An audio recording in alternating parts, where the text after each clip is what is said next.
Welcome into the Pro Football Radio Podcast, episode 10. This is your co-host, Puma, with the pride and joy of Merrimack, New Hampshire, Mr. Puma. Yes, New Hampshire is part of the Union, people. New Hampshire is part of the Union.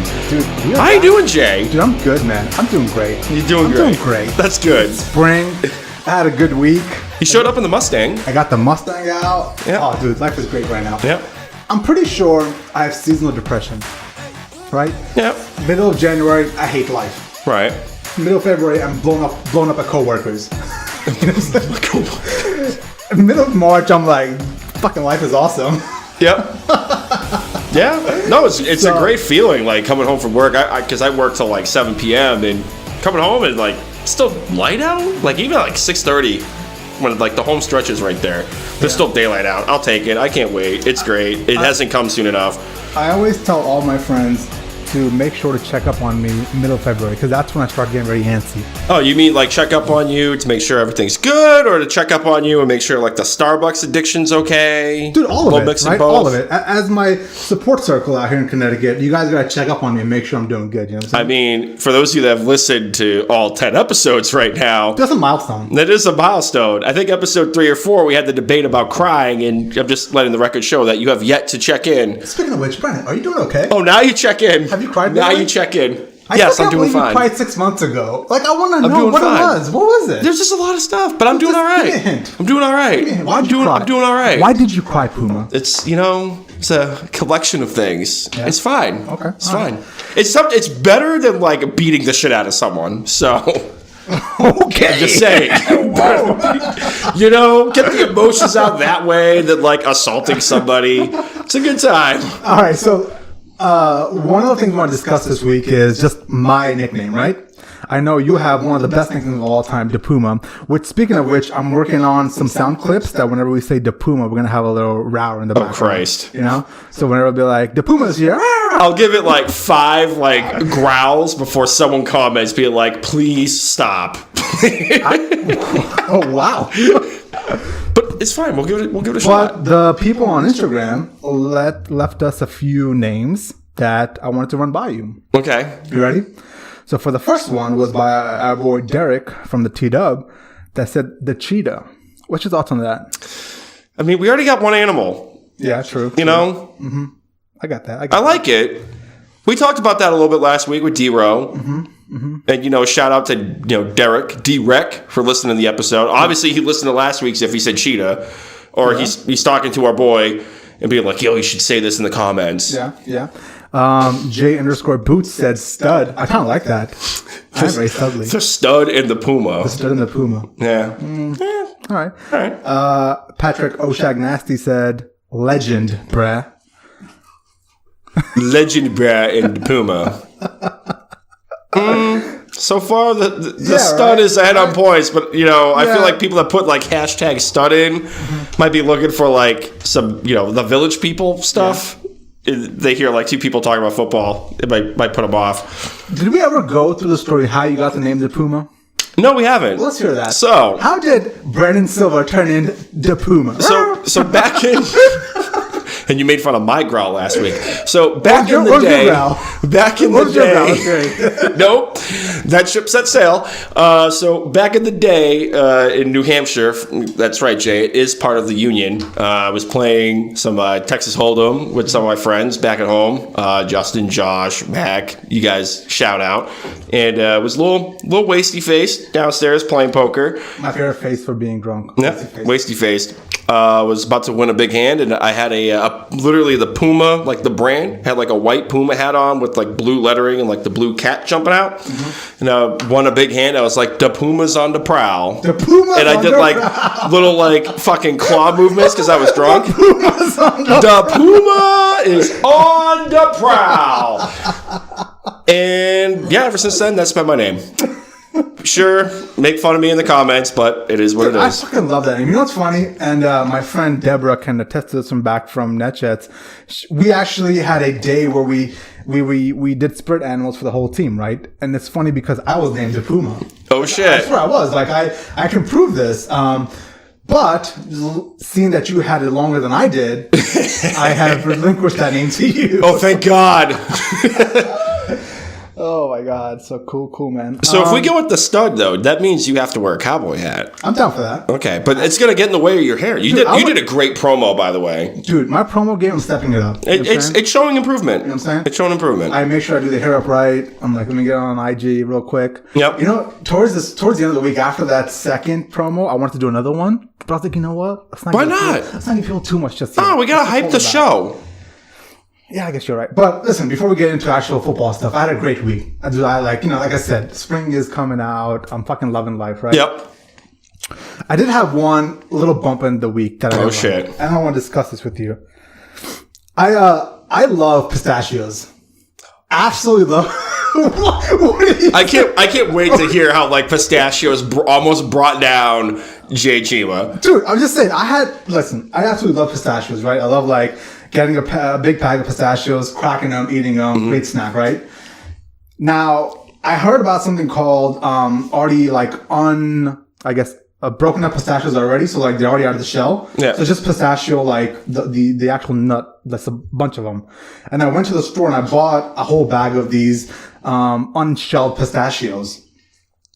Now, I don't think it tastes the same, right? So I was super excited about these unshelled pistachios. I got home, I sat down after work, I turned on ESPN with my Coke Zero and a big bag of oh my God. unshelled pistachios, and they didn't taste the same. So I was wondering, like, I don't know if it's the shells that actually changes the taste of the pistachios, but that is something that like kind of almost derailed my week. Cause like you know how they say do not ever meet your heroes? Right. Well, I met my hero of unshelled pistachios. Oh my God. And they didn't live up, Brandon. And they didn't live up. And you know what it is? I think it's psychological. I was thinking about this. I thought about this for 3 days. This is where my mind went.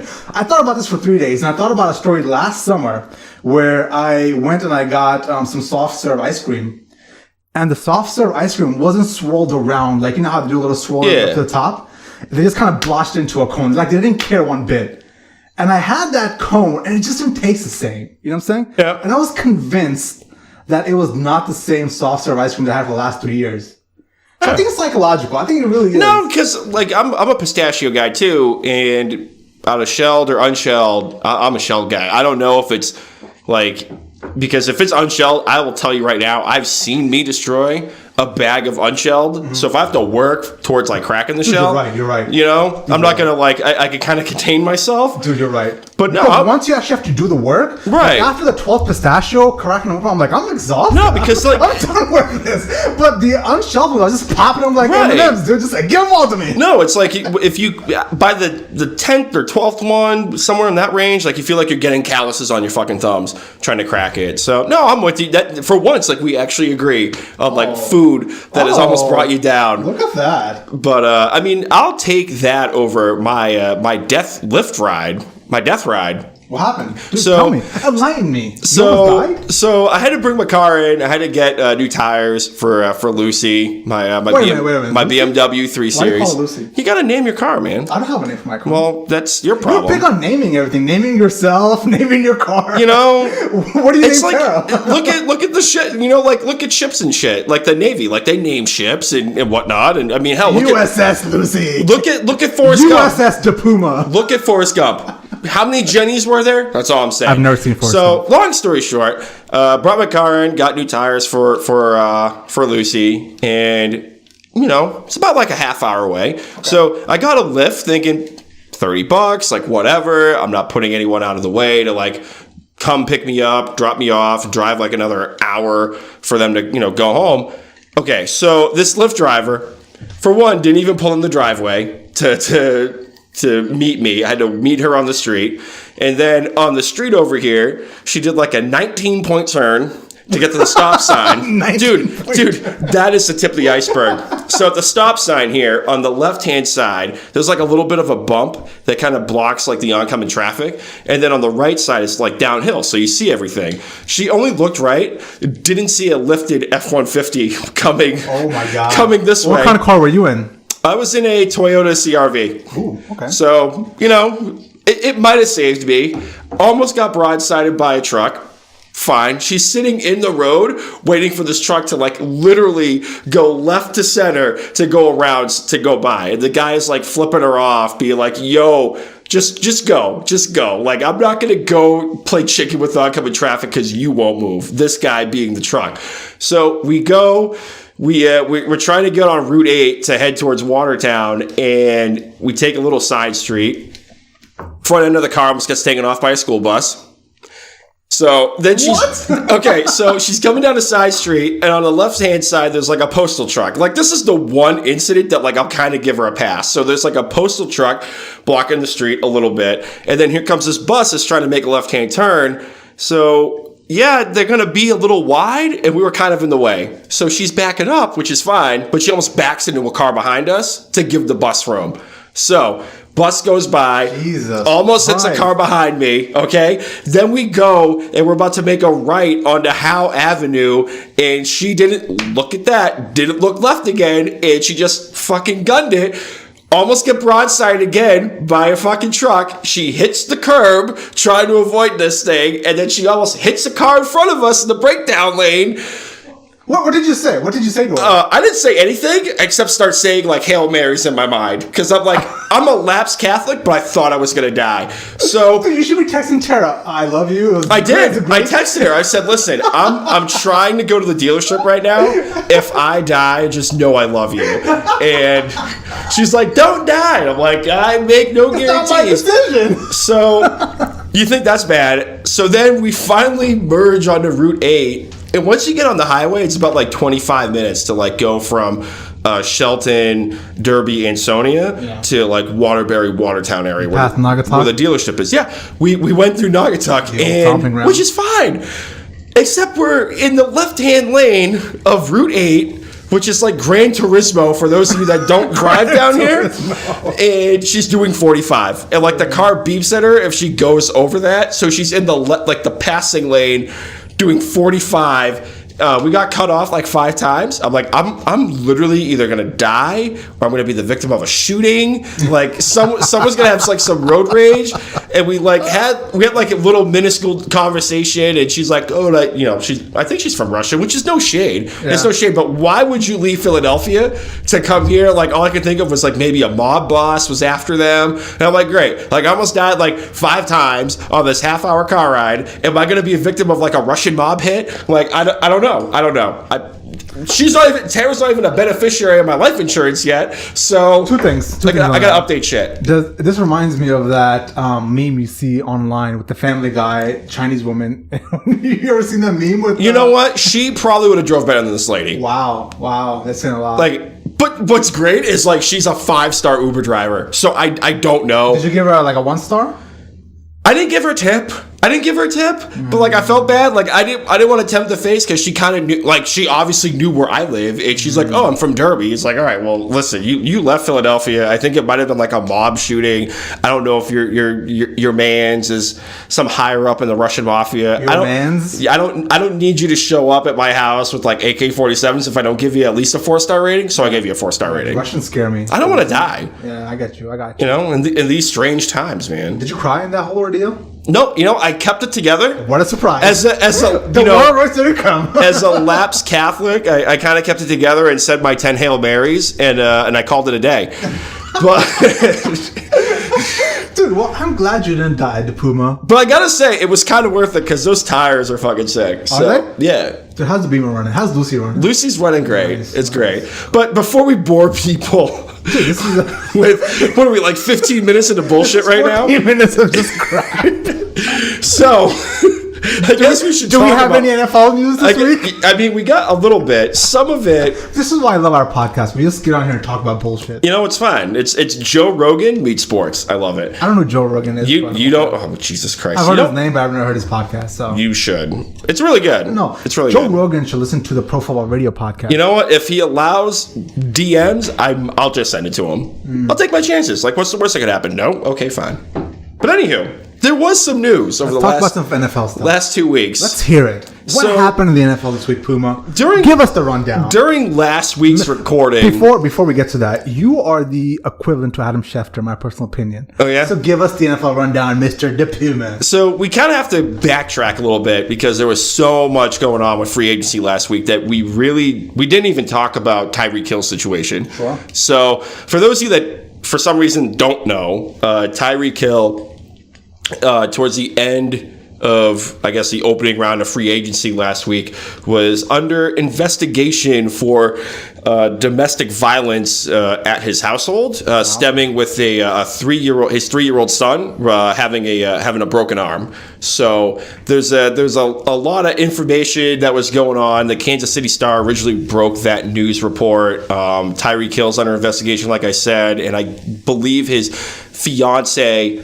right now is also an additional party to that. Mm-hmm. So there's still a lot of going on right now. They haven't formally charged Tyreek Hill, but it's just interesting because he had a lot of issues dating back to his college days at Oklahoma State. He was charged with domestic violence against his now fiance, who was also 8 months pregnant at the time, with punching her and also choking her out. Wow. So yeah, he got kicked off the Oklahoma State football team for that. Deservedly so. And he fell to the fifth round of the 2016 NFL draft. It's kind of ironic enough that John Dorsey drafted him. Of course, John Dorsey. Considering that he signed Kareem Hunt to the Browns right now. Yep. But what's interesting is, in college, when he had that knock, he pled guilty. And part of that... He pled guilty? Yeah, he pled guilty. Oh, my God. Part of that agreement was he had to... part of the agreement, he had to complete a 1-year intervention course and had to undergo supervision for 2 years. So since he abided by those court rulings at the time, that formal charge was expunged from his record. Mm-hmm. So if you were to go back and look, you're not going to get a guilty verdict or anything like that. Sure, expunged. So it's interesting because the Kansas City Chiefs, they cut Kareem Hunt in 6 hours. But they kept Tyreek Hill. So, a lot of people, personalities in the industry, like Albert Breer on Monday Morning Quarterback, brought up a good point, being that if this was anyone else in the Kansas City Chiefs, they would have been cut immediately. Yeah. And that's a good point. So the NFL, we've learned, whether it's Ray Rice or not Tyreek Hill, if you can produce, it doesn't matter. They look the other way. You know what I'm saying? And I've been saying this for the last year and a half. I have a very harsh stand on domestic violence because I don't think you should ever put your hands on a male or a female. Right. I believe for me personally, there's a no violence tolerance the NFL should have. Right. And I think the NFL on this first offense with Tyreek Hill should be you're not good for our league. I'm sorry. You know what I'm saying? You hit another woman and you actually pled guilty to it, so you are not good enough for our league.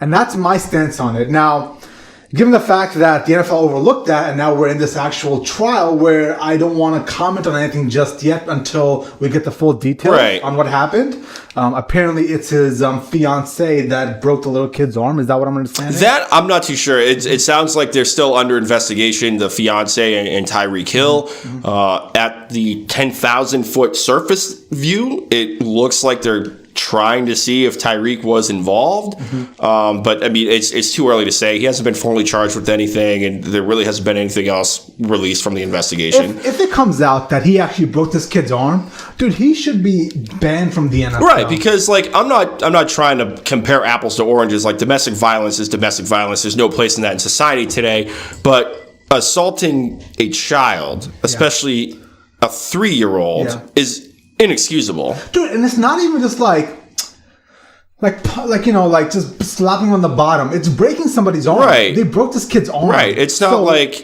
If the violence is this extreme that they broke this kid's arm, Tyreek Hill should be not in the league anymore. My personal opinion, I've said this a few times now over and over again, there is no leeway for violence in the NFL. Right. The NFL can stand up and say, we do not condone this. We're going to set an example for the rest of America. If you are convicted, or even if there's any sort of inclination that you have hit somebody violently twice now you're not going to be out of the league. Right. You're not going to be out of the And league. like the messed up thing too is before this investigation, we don't know how much the Chiefs knew ahead of time. There were talks that they were going to extend him. They were going to extend him to a record-breaking contract. That's my next question. You have quite the information on this. What is this going to affect his outlook? How is this going to affect his outlook with the Chiefs? Pre-investigation, they were going to extend him to a record-breaking contract, and then right around free agency time, there were rumors that broke by Jay Glazer of The Athletic, who also did his prediction that Odell was going to be traded. Jay Glazer, right. Congrats, buddy. So Jay Glazer actually his name holds a lot of water right now. It does. Was breaking the story that the Chiefs were trying to shop him to potential teams, which to me sounds like they hit a snag in contract extensions. And now with this investigation, all bets may be off. So who knows? I mean, he is the most dynamic player that's not a quarterback in the NFL right now. But I mean, the guy, but he can't keep his hands to himself. Like you're only as dynamic as you are when you're on the football field. Like if you can't be available, what's the point? Watching that Patriots Chiefs AFC Divisional Championship game. I'm sorry, AFC Championship game. I was scared to death the second he had the ball in his hands. Anytime he had the ball in his hands, I was like, stop that guy, tackle him, put 3 people on him. That is one of the reasons you're going to lose this game, Patriots, if you let him run wild. Right. So he is a dynamic player, but he's had 2 major issues now where he's made the brand look bad. And the NFL is big on its branding. Right. And the thing is, too, for those of you keeping track, you don't need a guilty verdict for the league to come down with the hammer. Of course. So my question is, why is he not on the commissioner's exempt list right now? Why is that not something that's happened? Because they are happy to throw anybody on that list right now. Right. The only thing I can think of is because he's such a dynamic player, it attracts viewership. Yep. As fucked up. It's profits over people. We're seeing that now with the Boeing situation, where Boeing had 2 jets go down because of massive software issues. Yep. And it's always profits over people, no matter what. And that's what the NFL is doing as well. And I couldn't agree with you more. I think if, Albert Breer was saying, I don't want to take any thunder away from him. He did some fantastic reporting and thoughts. Was that if this was anyone else on the Kansas City Chiefs, not even just outside the top 15 players on the roster, they would be cut immediately. Like the Hunt family doesn't want any part of that. They showed that with how quick they cut Kareem Hunt. Who knows? So it's funny that they cut Kareem Hunt immediately.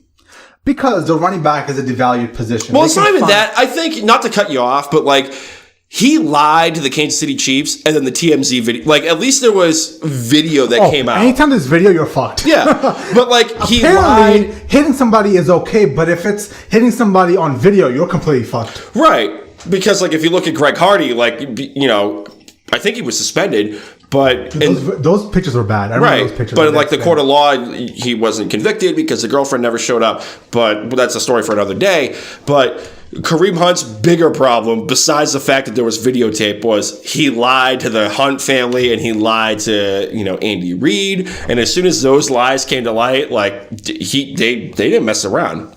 For that moment they had a zero tolerance policy. Sure. But who knows? It's a fucked up situation going on in Kansas City, and it sucks because it's a 3-year-old that really doesn't know what's going on. It can't defend himself, and the people that are supposed to look out for the kid assaulted him allegedly. We don't know. Broke his arm, dude. But at the 10,000 foot level, people in charge of taking care of this 3-year-old boy broke his arm. Mm-hmm. That's unacceptable. Yeah, man. And just to wrap that up, man, it's okay to listen. I grew up in a household where I was punished because I did something wrong, and you would get slap on the bottom. Oh yeah, I have my back porch painted red too. That's happened. You know what I'm saying? But they broke his arm, dude. That's different. That's a different level of extreme. So hopefully they figure out what the issue is. Hopefully that kid is safe. At the end of the day, hopefully Tyreek Hill. I don't know, dude. Hopefully he's not involved in this, but if he is, dude, he's got to be out of the league, man. My personal opinion, I've said this for a few episodes now, if you are convicted or if you have any sort of history with putting your hands on other people, kids, whatever it is, you should not be in the NFL. Right. And, I don't want to put the cart before the horse. Like, there's still a lot of investigation coming out. But let's wait and figure out what the exact details are. But at the 10,000-foot level, it does not look good in Kansas City in the Chiefs' kingdom. So that's Tyreek Hill. That's from last week. We really took a really dark turn with very... Right, we went like super light. Great opening, and then it was like, all right, kids like getting abused. We had an awesome opening, and then it's like, oh, shit going on in Kansas City. And then it's like, kind of gets dark, I guess you could say ish. I don't want to cause up a shitstorm on YouTube and fucking Google Play. No, let's do it. Let's get it. But Robert Kraft. Robert Kraft. So... earlier this week, being like Monday or Tuesday, the Florida prosecutor in his 2 counts of solicitation of a prostitute reached out for a deal. I still think he doesn't know where he was at. Okay, and I'm still saying that he does not have dementia or Alzheimer's. So, trying to go to CVS. Long story short, the prosecutor reached out to Robert Kraft and I believe 23 or 24 other individuals charged and offered a deferred prosecution agreement. You know what that tells me? Well, we'll get to that. Okay. So the terms of the agreement were if Robert Kraft and the other individuals that were offered this deal admitted that if this case was brought to court, they would be found guilty beyond a reasonable doubt. If they took that agreement, they would have to do like 100 hours of community service. They'd have to take a education class on prostitution, submit to STD screening. I would pay for all of that. And I would pay for all that to watch Robert Kraft go through that. And they would have to pay $5,000 for each charge. So in the case of Robert Kraft, you'd have to pay a $10,000 fine, $5,000 for each charge. So those were the terms of the deal. But like I said, it would mean that Robert Kraft would have to admit that if this case was brought to court, it would be he would be found guilty beyond a reasonable doubt. My thought on that is the fact that they threw that deal out to Robert Kraft means the authorities in that county don't have an ironclad case. Because if this case was ironclad, they would nail Robert Kraft to the fucking post. Anytime anybody gets a chance to put the Patriots against the post, they will take that chance, right? Okay, but listen, let me finish this thought. Okay. I'll let you finish. So the fact that they went out there and gave him that deal means to me they don't have an ironclad case. Now, Robert Kraft, he has enough money to bankrupt this fucking county. You know what I'm saying? He has enough money to put enough resources, enough lawyers behind this case to drag this out to the point where I will say this right now. There's a good chance he'll walk away without anything at all. But here's the thing, too, not to cut you off. One, it is the city of Jupiter, Florida, that is prosecuting him. It is not Roger Goodell on Madison Avenue prosecuting all of America. So, with that being said, it is Jupiter, Florida that is prosecuting him. And I did a little bit more research on deferred prosecution agreements. And one of two things is going to happen.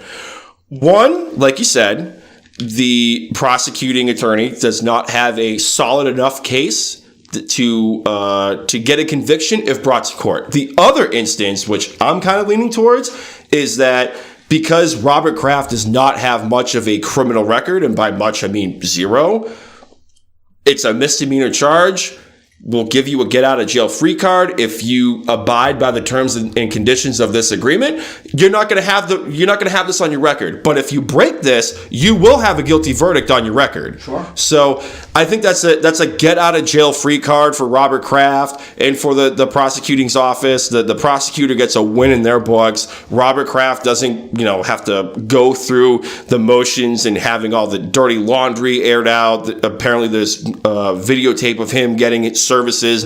I don't think he wants that. So it gives everybody a kind of win-win. But the problem is that would require Robert Kraft to admit that if brought to court, he will not. Brought to court, it would be a guilty verdict. And if you think about it, a couple of people up in the 603 and everyone that was blowing up Twitter being like, oh, fucking, there's no case. There's no case for Kraft. It's all a bunch of bullshit. It is a bunch of bullshit. They're trying to take us down, Patriots fans. Those of you they're trying to take us down. For those of you saying that, the reason why Kraft denying it tooth and nail, it's not because he just pled not guilty to these charges. If he takes that agreement, that gives Goodell and the other owners and the NFL as a whole the right to throw the fucking sledgehammer to Kraft. Like, Jim Irsay set the bar at 6 games, $500,000 fine, no draft picks. Like, if he admits guilt, the best case scenario for Kraft is what happened to Jim Irsay. If he admits guilt, I am convinced the NFL will come down hard on the Patriots and take away draft picks. They're not going to take away draft picks. You say that now, but we've seen how the NFL goes against the Patriots. Okay. We've seen that. We've seen this because you get your hand caught in the cookie jar and you break fucking rules on whether or not you should, as minute as the rule is on deflating footballs or videotaping walkthroughs, if you don't want to get draft picks taken away, don't break the fucking rules. The rules are there for a reason. And the words of Chris Rock, they're kind of just hints. Like, I wouldn't do that shit if I was you. Like, don't break the fucking rules, and you have your money, you have your draft picks, you don't have any issues. I don't want people to fucking sit there in the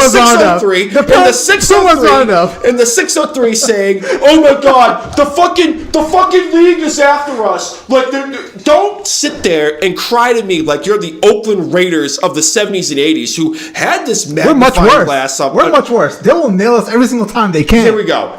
They're just trying to stop us from winning our 7th ring right now. That's what we're trying to do. Don't break the goddamn rules. Don't break the rules. We're on the fringe of breaking the rules. We're trying to figure out how much can we get away with. Here we go. Yeah. And when you get your draft picks taken away, then you start crying a foul. So I don't want to hear that nonsense. You can keep your fucking tinfoil hat theory. Go Patriots. You can go in my kitchen right now and go grab some tinfoil. Make six rings. Make a little hat. They're trying to stop number 7. 603 people. I am with you. The fucking league is trying to just take us down. All right. So, for those of you that listen at work, you might want to turn the volume down on that segment. But to bring this back to reality land, they're not going to take draft picks. Yeah. So what's going to happen? 2 things are going to happen. Robert Kraft is going to fight this tooth and nail, right? Well, not to cut you off, but Adam Schefter tweeted out a statement that Robert Kraft released earlier today. And it's kind of funny because Robert Kraft's lawyer last night came out fire and brimstone against the Jupiter Police Department, Jupiter Prosecutor's Office, saying that the traffic stop on Kraft was illegal. The videotape they have of him allegedly receiving services inadmissible. And then here comes Kraft, and I'm not going to waste anyone's time because we don't want to bog this podcast down. But for those of you that want to read it, you can find it on Adam Schefter and Ian Rappaport's tweet history. If you read it, it sounds like a man that is admitting guilt. Like he openly admits that he tries to do right, whenever he goes about his business as a person. He didn't mean to hurt anybody. He doesn't want to bring a bad name to the woman that he loved for over 50 years. So now he's, no shade. You're dragging Myra Kraft into this. So if you read that, it sounds like a man that's admitting guilt. And it's not to say that this deferred prosecution agreement is set in stone. It might be the beginning of a negotiation period. Sure. We're in sales. We know how negotiations go. Yeah. This is one offer. Kraft and his attorneys might make a counter offer and have everybody win. So that's it. The fact that, from what I understand, I saw that statement today, that did lead some credence to the fact that maybe he is admitting some guilt. I get that. All truthful, all bullshit aside. Let's face it. He did go in there. He got the services. Whatever. It is what it is. What's going to happen going forward? He is trying wherever he can. He's trying to do whatever he can to not let that sex tape leak. I'm sorry, not let that tape leak. The tape. Right? Yeah. He doesn't want that tape getting out there, right? So the fact that he's trying to play nice now means that when I saw him go to war with that Jupiter Police Department, I knew immediately that tape was going to come out, right? That's just how it's done. When somebody that rich goes after you, the Jupiter Police Department know they cannot possibly win in this situation. Right, and it's bad business. That tip was going to get leaked. So now I think this is all part of a ploy by Robert Kraft to make sure that tape doesn't get out. Right, and the thing is, too, is, like I said, this isn't the NFL prosecuting Robert Kraft. This is Jupiter, Florida. This is America all coming down on the Patriots. Shut up. And the thing is at the end of the day, it is bad business for the people of Florida to be, not to give rich people a get out of jail free card, but if they're driving a lot of the economy, they're living down there for a reason, whether or not they're escaping taxes. We're all working for the rich. It's bad. It's bad for business. Like if the Jupiter Police Department really wanted to throw the fucking book at Robert Kraft, they would. I'm not saying maybe they were sitting on charges, but I wouldn't put it past them. Like, they don't want to drag Robert Kraft through the mud. Like, the guy has a house down there. I think they do. He's friends with. I think they do want to drag him through the mud. You done stepping on me? Oh, I'm sorry. Go ahead. He's friends with Donald Trump. Like, you don't want to drag people through the mud that have clout, that bring money and resources to your community. So, regardless, my takeaway is people are just going to do whatever they can to make sure the Patriots get nailed to a stone. It is what it is. Let's move on. Yeah, and I'm thinking logically that he doesn't want the sex tape to come out, and he also doesn't want to admit guilt, and he doesn't want to get his balls hammered to the wall by the NFL. So, yeah, I know, pun intended, but that's my theory. Patriots Nation, I am behind you, Patriots Nation. I know how you feel. In all seriousness, like, if you take your tinfoil hat off, like, Kraft and his lawyers need to figure this stuff out, because he's going to be arraigned on March 28th, and at recording it's the 23rd. Yeah. So there's not a whole lot of time left for him to cut deals. Yeah. So I'm sure we'll pick this up eventually and get back into this. I want to move on to the game of the week. The game of the week. We're going to give a little happiness to people that survived maybe a half hour into this. The game of the week is who has more Instagram followers. Oh, Christ. This shocked me. Some of the stuff that I saw was pretty interesting, right? Okay. So, listen, every week on Wednesdays, we have our aircraft management meeting. It can either be very aggressive or it can be mundane. This week is very mundane, and I just went ahead and I did the game of the week, right? Okay. And I was on Instagram, which is my favorite social media outlet, and I was trying to see who had more followers, right? I'm going to give you two names. The premise of the game is I'll give you two names. You try to figure out who has more followers, right? Okay. Very easy. Number one, OBJ or Baker Mayfield? I'm going to go Odell. Oh, really? Why is that? He's been in the league longer. He's got a little bit of a bigger personality. He was on a Head & Shoulders commercial. I get it. Yeah. You're right. 12.8 million followers to 1.4 by Baker. What a piece of crap. He has 1.4 million. Oh, my God. Jesus Christ. You got that right. All right, number two. LeBron James or Cristiano Ronaldo? Who do you think has more? God, that's tough. Pretty much like the NBA right now versus all of soccer. You know what? I'm going to go with Cristiano. Dude, smart decision. Just because soccer is, like, it's no shade against the NBA. It's just soccer's a bigger sport. Like, everybody in the world watches soccer and knows who Cristiano Ronaldo is. Sure. You're so right. 159 million, which is the highest Instagram has, to LeBron James's 47. Oh, shit. Okay. Yep. 2 for 2. I'm doing better than, like, what was the friggin' the cameo question? The cameo one? Oh, I forget. We had to, like, pay people to, like, save 15 seconds of crap. Yeah, you're doing good that week. Okay. Yeah. So you're crushing these games. Yeah, right now I'm 2 for 2. Ariana Grande or the leader of the free world, Donald Trump. Which one has more Instagram fluid? God. You know what? I might go with Ariana Grande. What? Only because, I mean, at one point, I used to work, my first job was at a movie theater. One of the stupid stats they would put up there would be like, more people voted for like the winner of American Idol at the time, Carrie Underwood, than like the presidential election that year. So I might go with the musician over Donald Trump. You're fucking right. Oh my God. And it's not even close. Oh my God. That's the sad part. People care more about Ariana Grande than Donald Trump, right? The fact that Donald Trump has 12.4 million followers to Ariana Grande's 149 million followers. Jesus. It just shows you where our priorities are, right? Let me get a little tougher on you. Taylor Swift or Kim Kardashian? Oh, God. You're just trying to give me a fucking heart attack. Like, you started that nonsense. I always throw the Kardashians in every episode because I want another rant. I want the Puma to lose this shit. You know what? Because it's friggin' OJ's fault, I'm gonna go with the Kardashians. Fuck, you're right. 132 to 115. I might have been born at night, Jay, but I wasn't born last night. Okay. Tom Hanks or The Rock? The Rock. Oh, you're right. 132 to 5.6. You kidding me? Like every day he's like fucking destroying the gym and some nonsense, motivational talk and all this other bullshit. And by the way, it's not The Rock. It's Dwayne. For those wrestling fans listening, I am wearing a CM Punk Best in the World t-shirt.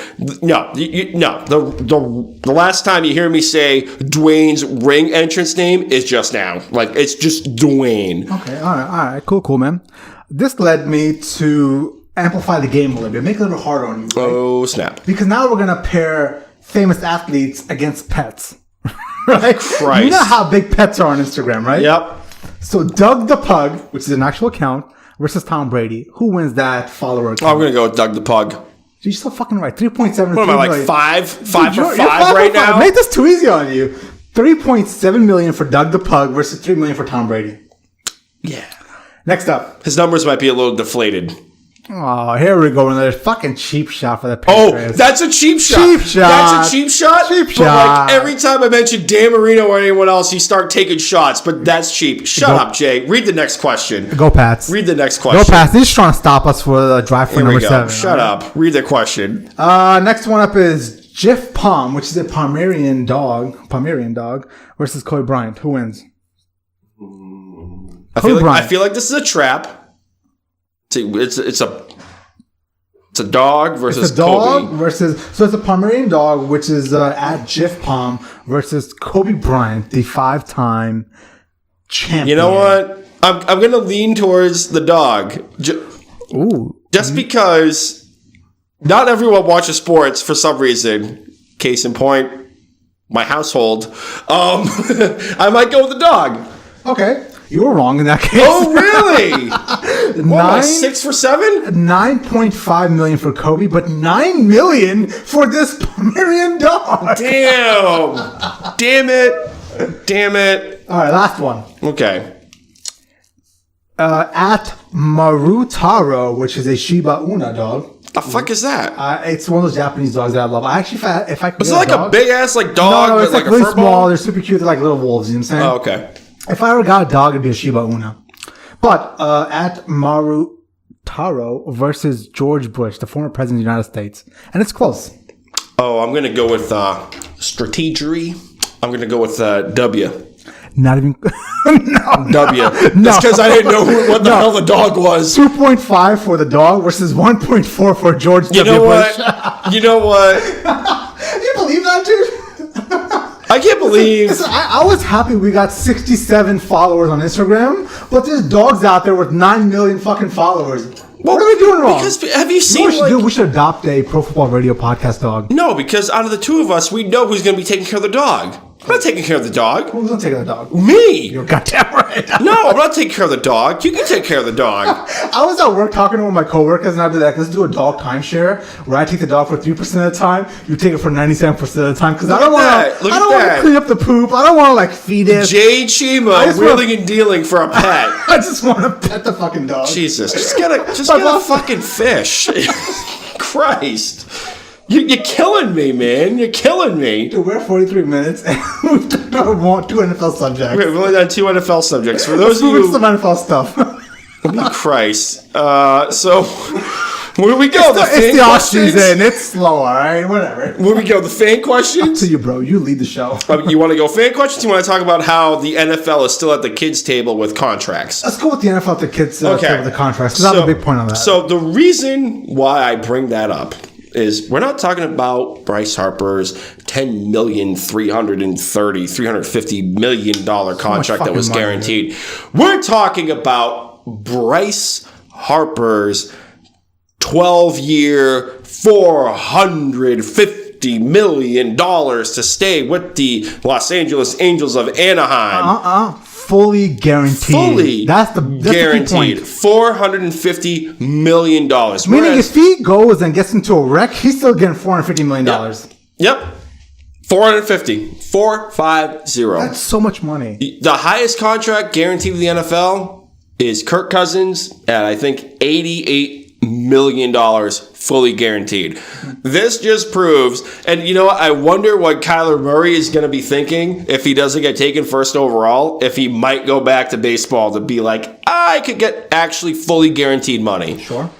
Because that was one of the knocks on some of the media personalities was his commitment. Like he said he was going to commit to the Oakland Athletics. He was going to play baseball. Oakland was kind enough, I guess, air quote, kind enough to let him play football for 1 year at Oklahoma. And then he comes out and says, yeah, you know what, baseball, forget that. I've always wanted to play football. I'll do that. So I kind of want to see what's going to happen in the draft if he's not taken first overall. Sure. Given that Major League Baseball, you have to work a little bit harder for it, but you're going to get guaranteed cash. And I wonder what your thoughts are on the matter. You're so right.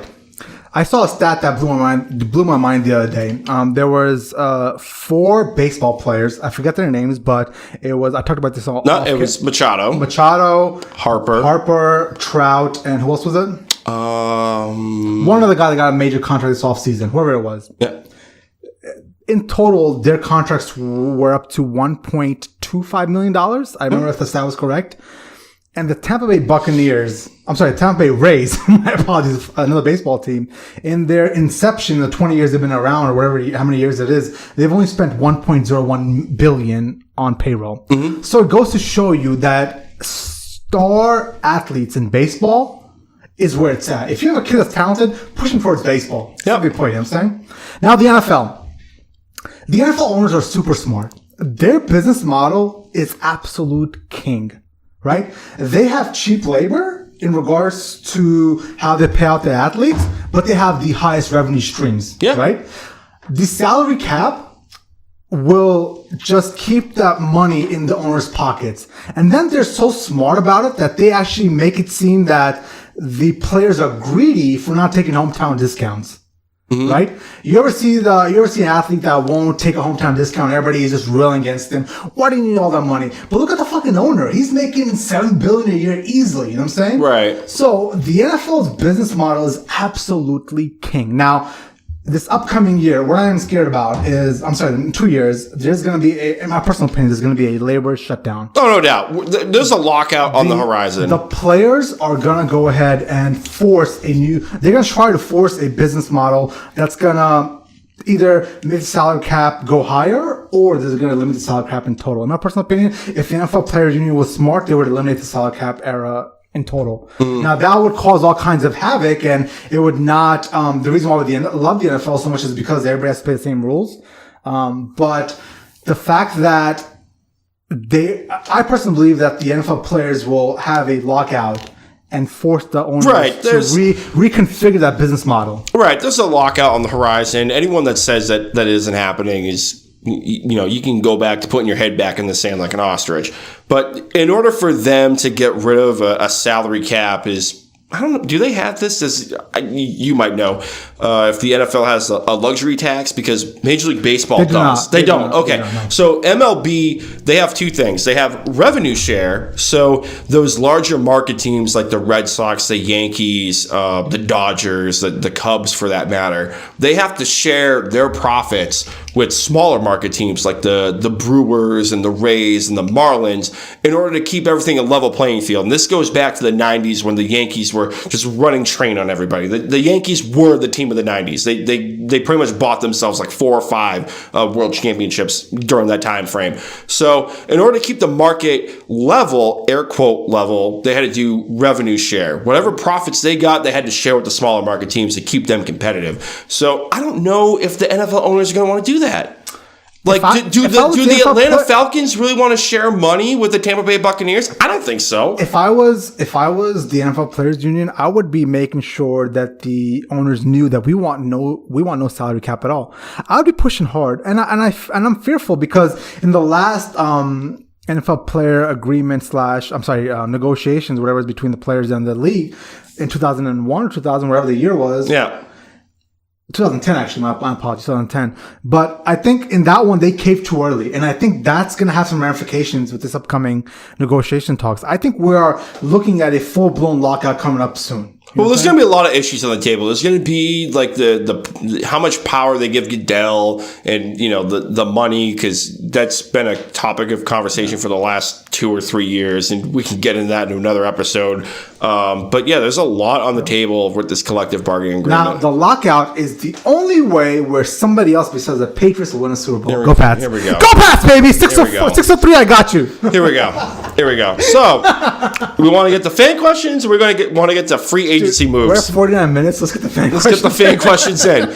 Real quick, though, we put a Twitter poll up on free agency moves, and we had Randall Cobb to the Cowboys, we had Jared Cook to the Saints, we had Justin Houston to the Colts, and the other individual that I am spacing out right now obviously wasn't that much important. Was Houston to the Colts? Did you already say that? I said Houston to the Colts, Cobb to the Cowboys, Cook to the Saints. What was it? Oh, Clay Matthews to the Rams. All right, yeah. The fans voted that Justin Houston to the Colts was the biggest move this week. Yeah, sure, I get that. But I think that Randall Cobb to the Cowboys move is pretty significant. Dude, upgrading that position from Cole Beasley to Randall Cobb, and I was looking at a post by NFL and Fox where it shows the Cowboys offense, where you got Dak Prescott, Zeke, Amari Cooper, Randall Cobb, Michael Gallup, Allen Hurns, Tavon Austin, and Jason Witten.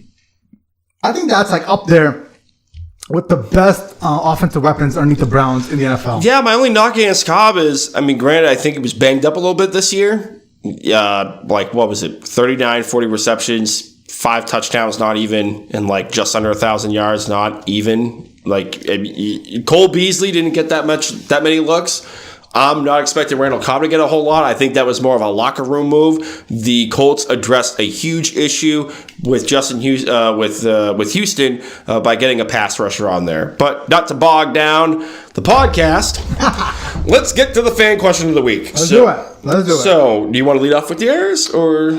Let's set it up so I can kind of okay. Get my notes So this here. kind of goes hand in hand with about Mike Trout and the contracts and all that nonsense. So from J_Boots on the IG, gotta talk about Dave Gettleman. Guy is always in the news. Started with Steve Smith, then Josh Norman, Ted Ginn, and now OBJ in New York. Other than OBJ, he basically let them all walk. Do you agree with his player history? Some questionable, in my opinion. I don't agree with him one bit, because I said the biggest loser of free agency was his fucking Giants. They let Odell Beckham Jr. go for a first, a third, and a shit fucking safety in Jabril Peppers. You know what? Like, absolute shit. What is Gettleman doing? Now, I don't know if this is Gettleman's moves or if it's the ownership making him putting pressure on Gettleman to make sure he makes these moves. I think it is the latter. I think it's John Mara and the ownership group making sure Gettleman does what they want. But whatever he's doing, it's not working right now, in my personal opinion. He's letting all these talents walk out the door. You know what? I'm not going to, I never thought I'd be a Dave Gettleman, New York Giant defender, but a lot of people brought up the good point of if OBJ is in his prime, and everybody in the NFL knows that the Giants are going nowhere for at least 2 years, why keep him on your offense? Because he can make a difference. Because he can make a difference. If he gets the looks, but then we go back to if you in order for him to make a difference, you have to force the ball his way. And if you don't force the ball his way, he's going to be with his antics on the sideline of I'm going to kick a fucking football kicking net, I'm going to punch a heating unit. It's not Those antics don't really matter. Those antics are small. No, they do. The positive things he can bring to the field, man. What positive things? His one catch against Dallas in a loss. His touchdown pass to Saquon in a loss. All these positive, air quote, positive things have not made a difference in a game. The bigger issue is Eli Manning. That's the biggest issue of all. That's like if they have a better quarterback than that. Listen. Odell on himself. Listen, I agree. Odell by himself cannot win a game. Saquon by himself cannot win a game by himself. But if you have a decent quarterback, then that's where both those pieces come into play, and you win a fucking game. You know what I'm saying? You know what? I think that, like I said last week, I think the Giants win, and I never thought I'd be defending Dave Gettleman. But to answer Justin's question about, you let Josh Norman, you left Steve Smith walk. I actually had to dive deep into articles for this. So with Steve Smith, he was a difficult person. Cam Newton and Luke Kuechly came on the team. Upper management decided they wanted to go with younger leaders in the locker room. Steve Smith, but that's what they're going to say. Yeah. That's the narrative coming. That's the narrative that came out of the Giants locker room that said that Odell Beckham wasn't a good teammate. Okay, it said so then we get to earlier struggles. He didn't want to become another guy in the locker room. He didn't want to relinquish leadership roles to Cam Newton and Luke Kuechly. He didn't want to give any of that up. His happiness was a full-time concern with the Carolina Panthers. He openly criticized his offensive coordinator and Mike Shula about play calls, and he criticized wide receivers that air quote weren't working hard enough outside of games. His performance went down. He led the league in drops that year before he was cut. And then money. He didn't want to take a pay cut, and upper management, like we said with the last segment, they want to keep costs down. They went with younger talent with less guaranteed money. Anytime you move off of a big player, you are going to also manipulate the media to make it seem that move was a good move. And we heard that out of the Odell Beckham Jr. trade when the reporter outside the Giants facility was saying, the team is happy that they moved on from Odell because it was a distraction. At the end of the day, Odell's one of the best wide receivers in the league. Yeah, but let's not bust. You know what? Let's see what happens, because Dave Gettleman, within 2 years, brought the Carolina Panthers to a Super Bowl. Sure, I get that. Let's see what happens. And then Josh Norman's case, he didn't want to take a pay cut. Jerry Richardson is... And what happened? What happened when Josh Norman left the Panthers? We saw this ourselves. They went from a 15-1 season to what? Next year were they I forgot what the record was, under 500. They went from 15-1 to under 500. It was a crap season because remember I talked to Justin about this and I was like, oh my God, I can't believe Josh Norman was that big of an actual play to that defense. But there are also bigger issues that hold too in regards to Josh Norman. Like I said, Jerry Richardson was cheap. During a lockout year, he was saying that, air quote, the owners needed to take back control of profits in the NFL. The players were getting out of control. Josh Norman himself was an issue. He made no bones about it that he was going to hold out if they tried to franchise tag him. So why deal with that headache? They didn't want Norman to become Le'Veon Bell before there was a Le'Veon Bell in the league. So head off that issue. And at the end of the day, Richardson felt betrayed. Josh Norman had a rough few years coming in the NFL. He was benched at times for his freelancing on plays and all that other nonsense. And Jerry Richardson became kind of a life coach and a mentor. So if your guy that you're spending all this time in Josh Norman becoming a potential holdout, and you're trying to be a life coach for this guy, yeah, you're not going to want to bring him back. Listen. Which comes down... All of it is fine. And those players with the Panthers were nowhere near the caliber of Odell Beckham Jr. I will never get over the fact that you gave him away. You gave him away for peanuts because a first and a third and crap-ass Jabril Peppers is what you got back for one of the best wide receivers in the league. You go back to league owners in the league trying to keep profits down. You get a cheaper version of Landon Collins. You get a first-round draft pick, and you get a third-round draft pick. Not even a good first-round draft pick. You got a 17th pick overall. Okay, so let me ask you this. You have Odell in his prime. Mm-hmm. What are you going to do with him? With Eli Manning, in theory, let's assume... You draft Dwayne Haskins. Hang on a sec, though. Let's assume that they draft Dwayne at 6. You have Eli for one more year, and then, air quote, you have a sophomore quarterback. What is there to gain of essentially losing 2 years of Odell? You're going to be bad for 2 years. I don't understand that question because at the end of the day, you draft Dwayne Haskins this year. You have him sit for half a year behind Eli. You bench Eli halfway through the year, get Dwayne in there, get some reps in with Odell, and then build for next year.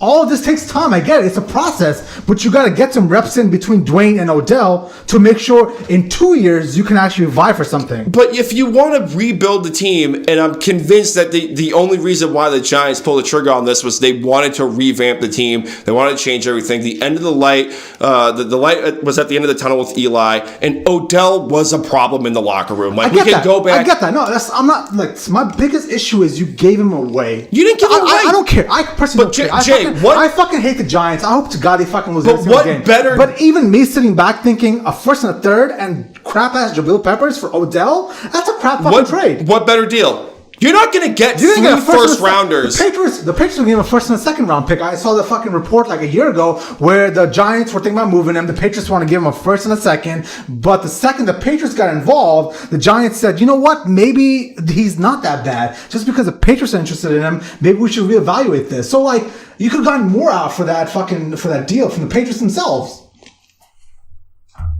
This was the best we were going to get at this time. Like, the 49ers turned their nose up at him. Mm-hmm. And at the time, they were kind of winning games last year at that moment with Eli and Odell. Old-ass Eli with no offensive line. Fuck Eli. But you know what? Like, you say fuck Eli. It's not Eli's problem that his defense was bottom of the league last year. Here we go with the fucking excuses. What? Is Eli playing middle linebacker? Eli can't even hit a fucking target that's 5 Did you feet see away his from him. offensive line? The big pickup for Eli Manning was Nate Solder, an offensive lineman for the Patriots, and he did jack shit for the Giants. All I'm saying is Saquon ran pretty well behind that line.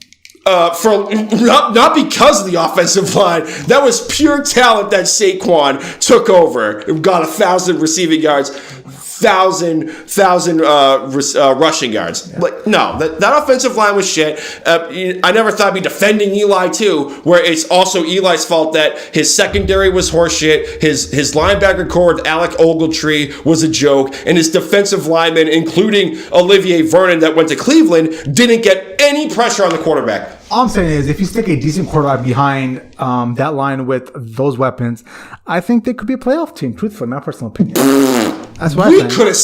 We could have sacked Eli. What quarterback was going to be back there?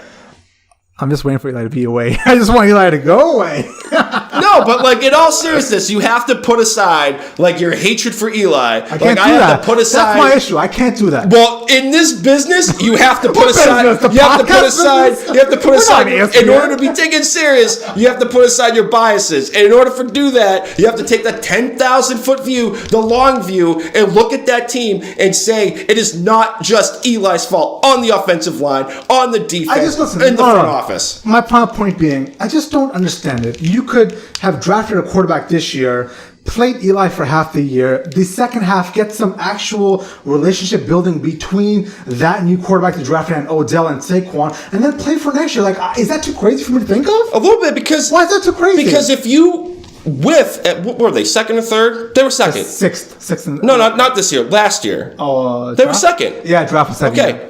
If you whiff on Saquon, the Jets probably take him at 3. They're like, if you're not first, like, I was going to take Saquon. I was saying on my couch that Cleveland needs to take Saquon at 1, and then they can pick up an arm at 4. There was plenty of arms in that draft last year with Sam Darnold and Baker and Josh Allen and they took none of them. They took none of them because they believed in Eli. And you know what? Like, I'm taking Saquon. I will take Saquon now.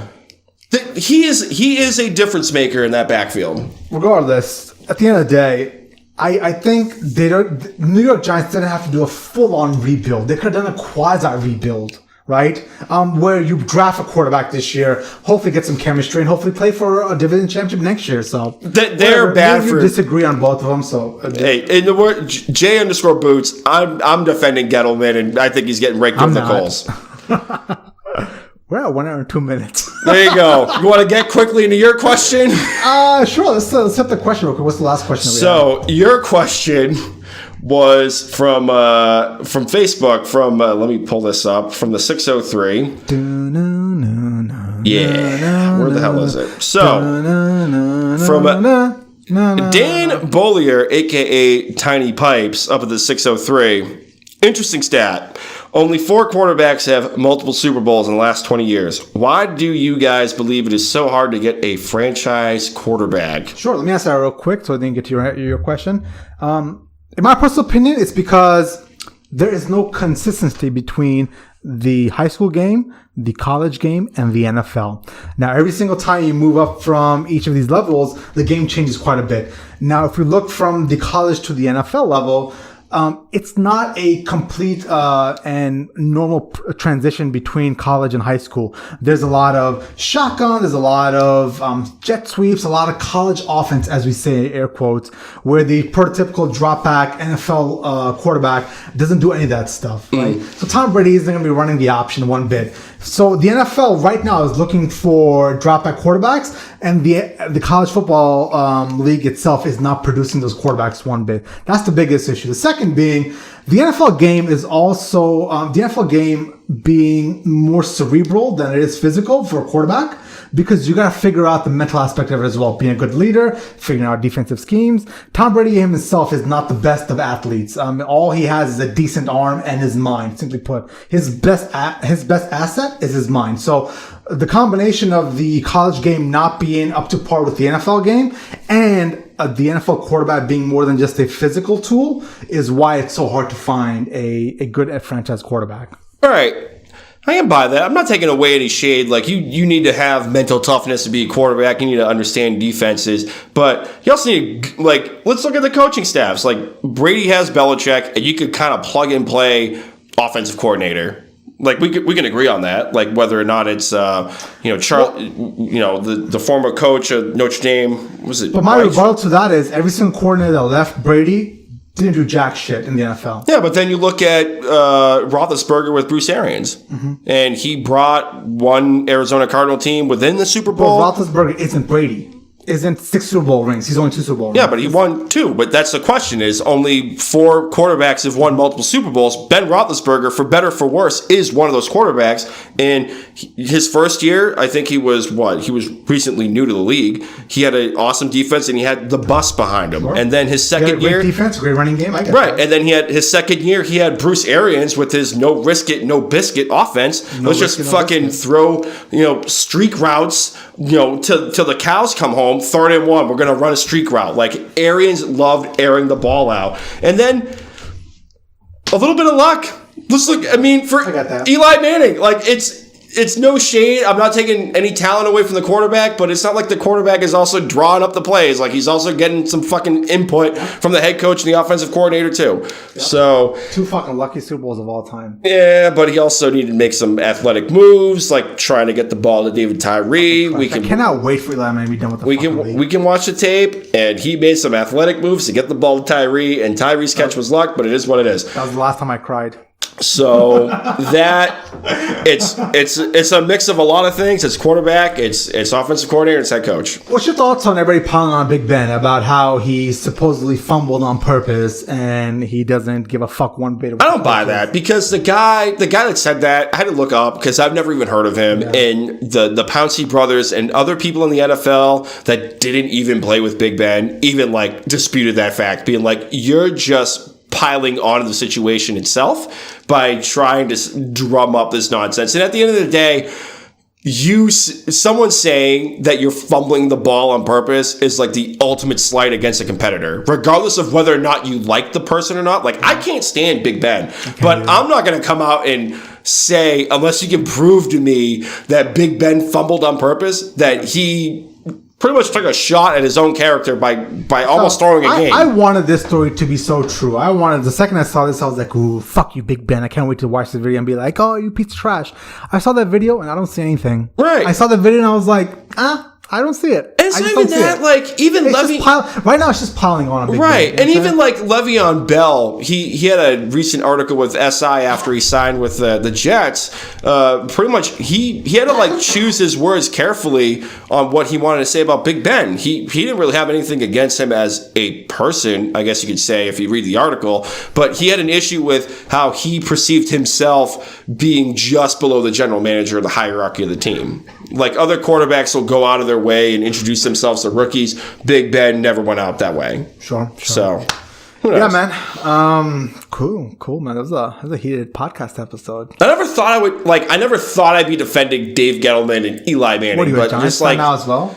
What? What are you, Giants fan now as well? No, but I'm just saying, like, if you're a general manager of a team, in order to rebuild, you have to part ways with talent. And I'll keep It going. doesn't have to be a full rebuild. There can be a quasi How can you have a rebuild. partial rebuild? Look at the Dolphins right now. What person are they going to part ways with to rebuild that team? The reason why they made those signings, like Fitzpatrick for 2 years and fucking, what is it, like less than peanuts and a friggin' Visa gift card, was so they can stockpile a draft pick next year by getting a third round compensatory pick. Like, they're making moves to rebuild the team, and you need the long view to rebuild a franchise. And I'll keep going back to the Cowboys move. It was either they parted ways with Herschel Walker, or they parted ways with Michael Irving. One of those two talents had to move. They chose Walker. They got Emmitt Smith. They got Darren Sharper. They won 3 Super Bowls. I'm not saying this move is going to get them 3 Super Bowls, but let's see how it plays out.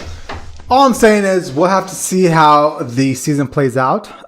If Odell goes out there and lights it up, it's going to be immediately like, what the fuck are we doing? Like, the Giant fans are going to be in the same boat as me. We're going to be stockpiling on Tums and Pepto-Bismol. We're going to be having ulcers, but you have to ride it out. Like, I'm not a fan of riding out a rebuild. Nobody wants to say they like doing a rebuild, but in order to get talent back to the team. It's funny, I'm like saying this whole bullshit when I've never had my team go through a rebuild. Yeah. Well, can you name 3 players? And now the Jupiter police authorities are trying to take us down for our number 7 ring. A lot of people. I'm kidding. That's Can you name 3 players prior to the Tom Brady era? Dick Felt, because I saw that meme about him. Drew Bledsoe and Ty Law. Boom. Who the hell is Dick Felt? I don't know, some guy on a meme that I saw. You know a meme could be photoshopped, right? So let's go with one more actual player. Everything on the internet is true, right? Let's go. Okay, that's what I thought. Okay, this is fine. So, I guess... Doug Flutie. That's before the Drew Bledsoe... Before the Tom Brady era. Drew Bledsoe, Doug Flutie. Doug Flutie wasn't on the roster. Troy Brown. Okay, Troy Brown, Drew Bledsoe... Doug Flutie, I don't think was on there before Tom Brady. God, I hope to God that Tay Bruschi's there before him. I think that was your get out of jail free card. That was your stretch.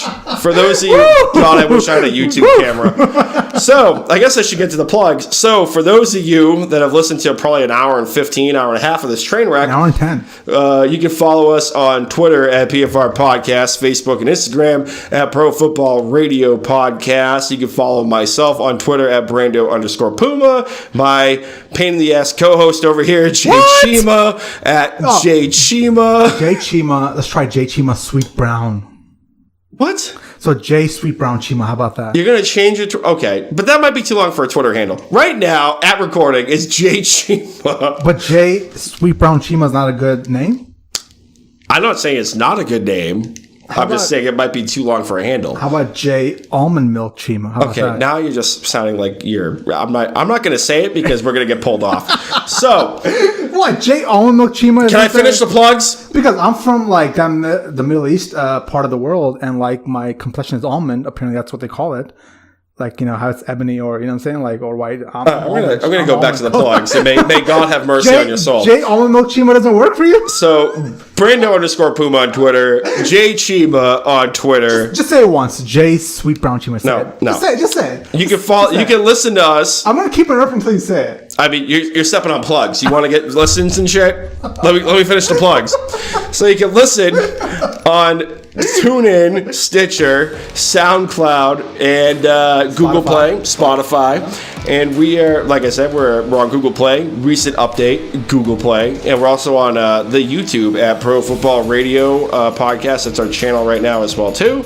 And I think that's all I have for plugs. Brother, man, it's been a great one. It's been a pretty epic episode number 10. Episode number 10. It's a milestone. Like I said last week, I was pretty convinced that after 4 we're expecting burning God. We're at 10. Hopefully we get to 100 eventually. We're at 10 and we haven't killed each other yet, but a couple of times I wanted to jump across the table. Dude, that's like every day though. That's like every day. You just want to kill me for some reason. I'm not that bad of a guy, all right? J_Boots, you had me defending Gettleman. Now before I go, I just want to say one last thing. You cannot stop to drive for number 7, all right? No matter what you throw at the Patriots. I'm kidding. You make no sense. You make no sense. No, you make zero friggin' sense. Okay. God damn it! It's right up there with I'm people with like you. bitching about the media. I'm with you, 603.